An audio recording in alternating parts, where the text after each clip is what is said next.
there's no such thing as a deterrent. No under 12-month-old is thinking, my daddy smacked me, so next time I won't wiggle when he puts on my sweater, because he doesn't even know the concept of smack or sweater. He just knows that his attachment figure, his secondary attachment figure, his father, who he feels somewhat comforted by, suddenly made him feel pain out of the clear blue sky and yelled no at him.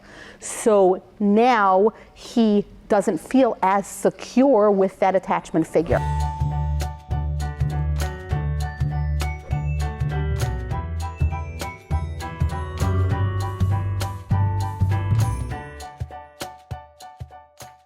Hi, I'm Dr. Robin Koslowitz, YouTube's post-traumatic parenting expert.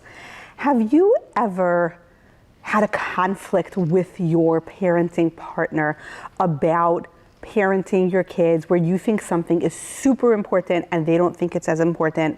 What if it's something super serious, like spanking a kid, like yelling at a kid, like how much parental conflict should kids see?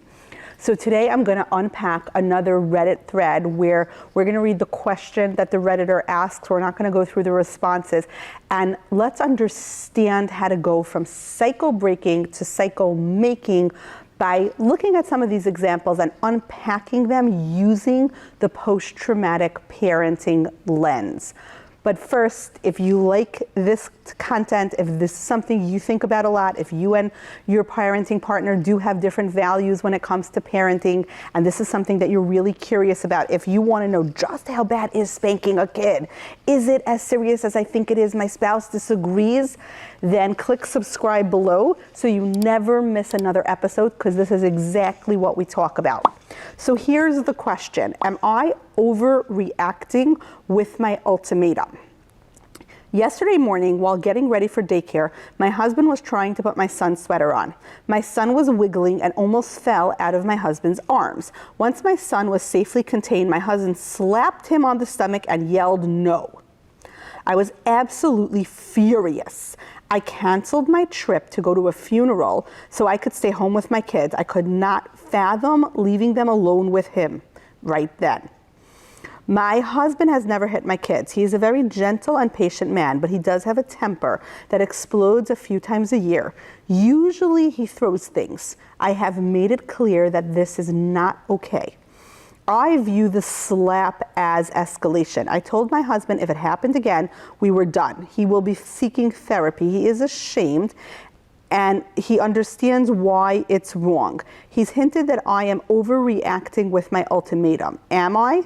Now, I just also want to add that the baby is under, the original Redditor said that the baby is under 12 months old, which I think is very different. Not that it's ever okay to spank a child, but I think there is a little bit more of a red flag when it comes to an infant, because we know if an infant is doing something wrong, there's absolutely no point in spanking them. You spank an infant, the theory behind spanking, so let's unpack a couple of things. The theory behind spanking is the concept of punishment. What is punishment? It's not consequences, just by the way, it's punishment. What is punishment? Punishment is the belief that if I pair a negative association, pain, with unwanted behavior, then that negative, the association of pain with what I don't want will make the brain say, oh, I don't want to do that. So for example, if I go to a restaurant and the food is awful, I'm probably not going back. That's punishment, right? The idea is I was punished. I went there. Instead of being rewarded with something yummy, I was punished with something yucky, or I got food poisoning or whatever. I'm not going back. That is punishment. Punishment is the intentional infliction of pain with the theory that that's going to teach something. Now, had this story happen, again, I'm not saying it's okay, but had this story happen with a 4-year-old, can a 4-year-old learn to associate something yucky with an action that we don't want them to do? Let's say a 4-year-old sticks their hand into the light socket and they get a mild electric shock. And then they're like, I am never going to stick my hand into the light socket again. That was a punishment. Something bad happened, and I don't want to do it anymore. The 4-year-old could learn from that consequence. I, have neighborhoods that I live near that I won't speed in because there are cops all over. They're going to catch you. You're going to get a ticket, right? The idea is it's a deterrent. There's no such thing as a deterrent. No under 12-month-old is thinking, my daddy smacked me, so next time I won't wiggle when he puts on my sweater, because he doesn't even know the concept of smack or sweater. He just knows that his attachment figure, his secondary attachment figure, his father, who he feels somewhat comforted by, suddenly made him feel pain out of the clear blue sky and yelled no at him. So now he doesn't feel as secure with that attachment figure. I think Tina Payne Bryson, who is the co-author with Dan Siegel of Parenting from the Inside Out. She also wrote a book called Bottom Line for Baby. Fantastic theorist. She says you can't be the safe harbor if you're also the storm, meaning your child needs you to be their secure attachment figure, the person they go to for comfort, for support, for soothing, for stability. If you're the storm, if you're the source of the pain, then that's really confusing, and that creates what we call disorganized attachment or dismissive avoidant attachment. We don't want that to happen. So are you overreacting? So there's a couple of things here. And I really want to separate the couple, the relationship, the marriage, the dad and his psyche, the mom and her psyche, and the post-traumatic parenting relationship. Because I have no question in my mind that dad is a post-traumatic parent and he doesn't know it. Because if you can get so enraged with an infant under 12 months old that you can slap them, something. If you're mostly, she says he's mostly gentle and patient, but sometimes he explodes. That tells me a lot about your childhood, and that tells me a lot about your lack of co-regulation experiences in your life. I'll tell you why. So we have to unpack dad. We have to unpack mom and what she's thinking. We have to unpack the couple and the parenting relationship. But really what's going on here is not mom versus dad. Certainly not dad versus baby. What's going on here is mom and dad versus dad's anger and dad's trauma. And when we re-understand it that way, we're going to take away a lot of the shame. What is shame? Shame is an emotion that tells us that we did something wrong, other humans know about it, and it almost like disqualifies us from being a member of the human race. That's how Brené Brown looks at shame, that shame tells us that I am a wrong person. And certainly dad is feeling shame because he feels judged by mom, correctly so, and he feels he did something unacceptable. It sounds like it also violated his own moral code. Now let's take shame and guilt and separate the two out. Guilt is the sensation I did something wrong. I violated my own moral code. It's either public, people know about it, or people don't know about it, but either way, I did something wrong. The job of guilt in our psyche is to tell us to engage in reparative action, to fix it, to do something to make it better. So dad is feeling shame because mom is judging him, but he's also feeling guilt. He did indeed do something wrong. He did indeed violate his own moral code. He did indeed, do something that most humans would say is wrong, which is harm a small baby. Even if he didn't injure him, he hurt his baby. And then it's like, so now what do? I need to fix it. How do we fix it? For this post-traumatic parent, therapy would be a very good idea. He needs to unpack why he got so angry with an infant that he hit the infant. And I will tell you right now that anger is never a primary emotion. It's always a secondary emotion, meaning underneath anger is always another emotion. Very often under anger is anxiety. It can be sadness, right? It can be envy, but under anger is something else. Likely under anger for this dad is a fear of or intolerance to discomfort. And I think what this dad thinks is of as self-regulation is not. In other words, it says in the Reddit, it's in the thread. It said, the Redditor says that my husband has never hit my kids. He's a gentle and patient man, but he does have a temper that explodes a few times a year. Usually he throws things. I have made it clear this is not okay. This tells me that what her husband does is he takes his anger and he keeps a very tight rein on it, and he does not let it out. And every so often, though, it explodes out, because that's what anger does. You can't repress it forever. Eventually, it comes popping out, especially when there's a reason or there's a stressor. Think of, you know those experiments where you take Mentos and you drop them into Diet Coke? So think of if you have a bottle that's full of Diet Coke and you drop in a Mentos, the Diet Coke is gonna explode everywhere because there's a lot of Coke in there. If you empty most of the Diet Coke out of the bottle and then you drop in a Mentos, then what happens? The Diet Coke will go fizz up to the top of the bottle, but it's not actually gonna spill over. So what this dad does is he just tightens the cap of the soda bottle really tight. So he lets the Mentos fall in, but he tightens it. And eventually, though, the Diet Coke is coming exploding out. It can't not. What he doesn't know how to do is he probably feels a lot of shame and guilt about his unpleasant negative emotions. Like, how could I get so mad at my kids? How could I get mad at my wife?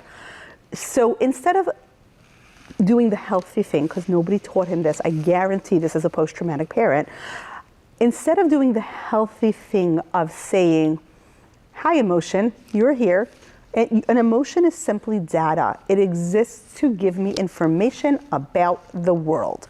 Hi emotion, you're here. You are giving me data about the world right now. You are telling me that I'm feeling frustrated because my baby is wriggling and I'm trying to get the sweater on him. I'm annoyed because my bigger kid scribbled on the wall and I had just painted it. I'm mad because my boss was being mean to me today. I'm sad about the fact that my friend is moving away. Even though I'm a big grown-up daddy, it still makes me sad. But he's probably saying like, oh no, I'm too tough, I'm too big, I'm too adult, I'm too male. You know, I shouldn't feel that emotion. I shouldn't feel jealous that my friend got promoted and I didn't. I shouldn't.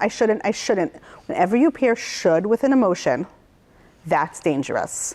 And that tells me you're probably a post-traumatic parent. So he's doing a lot of I shouldn't feel, I must not feel, instead of letting his emotions in and simply saying, hi anger, you're here. Anger identifies a problem. You're telling me that it's really hard to put a sweater on a wriggly baby. Yeah, it is. That's okay. I'm allowed to feel annoyed by that. I'm allowed to feel frustrated. But you're giving me the advice that I should lash out and hit. Not gonna do that. Thanks for the data. You can go now. You know, if you wanna hang out, you can, but I'm not gonna pay so much attention to you. I am gonna focus on how cute my baby is right now, and I'm gonna focus on the fact that I finally got the sweater on, and I'm gonna move on from there. If dad can learn how to do that, he is going to learn how to tolerate and work with his emotions from a much healthier place. And this is how in parenting we are parented. This is how, as post-traumatic parents, parenting itself helps us heal. Because what we won't do for ourselves, we will do for our kids. He hasn't learned how to manage his anger. He's learned how to stuff down his anger and to disavow his anger and to pretend he doesn't have his anger. What he needs to learn how to do is to actually handle his anger, maybe his sadness, maybe his fear, maybe his envy, any emotion he has. He hasn't had enough incentive to do this, but parenting and his wife setting this ultimatum of like, nope, you're not throwing things around the kids. You're not gonna slap the kids. I am not going to let that happen. That might be finally the impetus that gets him to heal, that brings him into therapy, that helps him fix this. So yeah, I don't see this problem as mom versus dad. I see this problem, this conflict, as mom and dad together versus dad's trauma. Mom and dad together teaching dad how to dad. That is how I view this conflict. Now, let's say he doesn't get better. So yeah, that might be the time for mom to take some very strong steps until such time as dad can learn to self-regulate in order to co-regulate. And I've said this very often, there is no such thing as self-regulation. There's co-regulation, and then there's mentalized co-regulation. There's having a mental representation of someone who co-regulated with us that lets us calm down. It's very likely dad does not have a model of co-regulation within his system. Highly likely. And that's okay, as long as maybe in therapy, maybe with his wife, maybe in couples therapy, his wife can be that safe co-regulation figure that helps him, that model, that internalized working model of attachment that helps him learn how to co-regulate. Because we can't self-regulate unless we co-regulate, because there is no such thing as self-regulation. So this is a fantastic illustrative example of what it means to be a post-traumatic parent and not even know it. And yeah, you can lose it all. If you're a post-traumatic parent and you don't even know it, you can lose your relationship with your kids. You can lose your relationship with your spouse. Like, the stakes are very, very high. That's why I wrote the post-traumatic parenting book. That's why we have this YouTube channel. That's why we have the post-traumatic parenting community. So if you're a post-traumatic parent and you've been saying to yourself, yeah, I'm like that dad. I yell at my kids and I hate that I do that. And I don't know why my anger gets so big and I don't know what to do about it. I'm a lousy person. I'm so damaged by my damage. I'm gonna damage them. And these are the thoughts that come to you. So hi, welcome. That's what the post-traumatic parenting community is all about. Let's let go of that shame, because we get it. We're post-traumatic parents too. But let's work with that guilt. I did the wrong thing. I need to learn to do better. Because to learn to do better is a skill. Any skill can be learned with sufficient motivation. A wife setting an ultimatum like, I am going to leave if you keep doing that, that's pretty sufficient motivation. And I hope that that motivation really does help this dad learn he is not bad. He is a post-traumatic parent. His anger is likely due to lack of co-regulation growing up. His anger is likely due to trying to repress his emotions and not let them in. But he can learn to do better. We all can learn to do better. If you like this video, please click subscribe below so you never miss another episode. If you want to support the project and the resource that is post-traumatic parenting, please comment below. Let me know what you think of this episode. Let me know if you have a different thought or a different question about post-traumatic parenting. The post-traumatic parenting community hangs out on Instagram at Dr. Kozlowitz Psychology, so check us out. And you can also find entirely different content on the Post-Traumatic Parenting podcast, available wherever you get your podcasts. Till next time.